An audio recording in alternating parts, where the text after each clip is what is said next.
Estamos de volta com o Religar e hoje eu recebo o professor Eli Sabino. Nós estamos conversando, não é, Eli, sobre essa questão do uso do espaço religioso pelo poder público municipal no projeto de educação de jovens e adultos. E pelo que foi a sua pesquisa, não é, há muita tensão, não é, entre o que é o programa, o que é a proposta e as limitações que esse espaço oferece. E não é pouco espaço, né? Mais de um terço do projeto acontece em igrejas, casas espíritas, casas de candomblé, igrejas evangélicas, enfim. Nós estávamos terminando o primeiro bloco também falando sobre a questão da laicidade do Estado e uma certa incompreensão do poder público em relação à discussão da religião, né? A discussão da religião na escola não implica em ensino de religião alguma, mas da discussão do fenômeno religioso. Questionamos até a legalidade, né, da Prefeitura de Belo Horizonte em não oferecer formalmente um espaço para a discussão da religião, como determina a legislação. Agora, eu gostaria, no segundo bloco, de tratar de exemplos mais concretos, né, que você percebeu na sua pesquisa. O que acontece com o educador que ele não consegue assumir o seu papel de educador e coloca à frente de tudo isso, à frente desse trabalho, as suas próprias questões religiosas? Você teria algum exemplo para ilustrar essa questão? Flávio, em primeiro lugar, a gente tem que considerar o professor como um sujeito sociocultural. Ele também tem suas crenças, ele também tem suas limitações e na própria formação dos cursos de licenciatura, a ele é negada essa discussão da diversidade religiosa. Na escola, trata dessa questão como se não ocorresse, mesmo quando há o ensino religioso, fica parecendo que é uma tarefa exclusiva do professor de ensino religioso, quando, na verdade, isso irrompe nas aulas de história, irrompe nas aulas de português, irrompe nas aulas de ciência, sobretudo. E o que os professores normalmente fazem? Silenciam sobre esse fato. E não é diferente na educação de jovens e adultos em espaços religiosos. Eu vou dar um exemplo aqui. Né? No Espaço Batista, um senhor, né, de mais de 60 anos, ele tinha problemas cardíacos e foi submetido a uma cirurgia de alta complexidade. E ele ficou mais de 3 meses afastado. E era uma turma de alfabetização. Então, o dia que ele voltou, né, o nome dele é Jacó, a turma recebeu com muita alegria e a professora criou um ditado, né, dando as boas-vindas para ele. E nesse ditado que ela fez, ela falando que a turma se sentia muito honrada com a volta do Sr. Jacó e dava graças a Deus pela restauração de sua saúde. Então ela fez esse ditado e na hora de escrever Deus, alguém perguntou... Como é que foi o ditado? Qual que era a frase? A frase é mais ou menos assim, que a turma a turma está muito alegre com o retorno do Sr. Jacó. Por isso estamos dando graças a Deus pela restauração de sua saúde. Mais ou menos assim que ela elaborou. Numa parte ela dizia da alegria do retorno do Sr. Jacó e na segunda parte que estava agradecendo a Deus pela restauração da saúde. Aí na hora desse ditado, um dos alunos perguntou: Deus é com letra maiúscula ou com letra minúscula? Aí antes que a professora respondesse, um dos alunos respondeu assim: o nosso Deus, que é o verdadeiro, é com letra maiúscula, mas há deuses que são falsos, que é com letra minúscula. Aí alguém perguntou: e quais são os deuses com letra minúscula? E aí os nomes de orixás foram aparecendo. Só que na turma não tinha só aluno evangélico. E quando alguém disse Iemanjá, apresentou Iemanjá como um deus com letra minúscula, uma senhora falou assim: não, para mim ela é letra maiúscula, porque ela me atende às minhas orações, às minhas preces. Aí começou a ter um grande tumulto dentro de sala de aula e a professora encerrou a conversa, em vez de tratar da questão da diversidade religiosa, assim, que na sala de aula não é lugar para tratar desse assunto e que ali, né, ia convencionar que era com letra maiúscula, mas que não ia discutir essa questão, porque ela não se sentiu segura de como lidar com aquela situação. E de sustentar um debate em torno da tolerância, do diálogo entre as tradições, da diversidade religiosa. Exatamente. Eu acho que é nesse ponto que aí a prefeitura, o Estado, eu acho que nega. E a própria... Isso se faz com formação, não é, Eli? Exatamente. De professores. Eu acho que os cursos de licenciatura também têm dificuldade de trazer essas questões.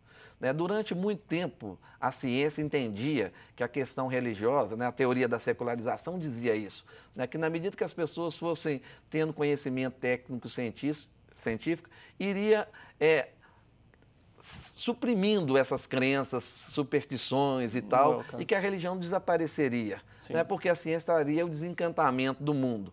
Obviamente isso não aconteceu, né, porque as pessoas têm outras necessidades, além daquelas que a ciência traz, né, aquela resposta, e que eu acho que é muito importante a questão da ciência.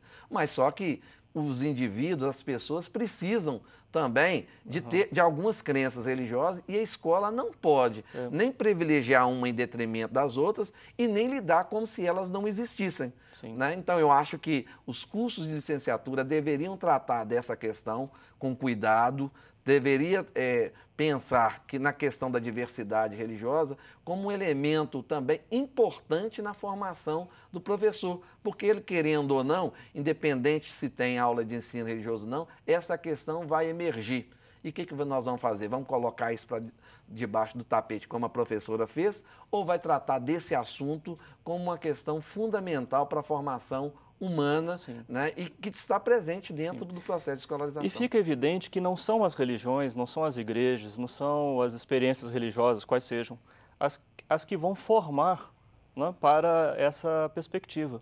É a escola que tem que formar, no caso, o professor, como você está defendendo, e eu quero manifestar meu apoio, né, porque assim nós trabalhamos, por exemplo, no nosso Departamento de Ciência da Religião na PUC, que é necessário formar o professor para esse tipo de linguagem, né?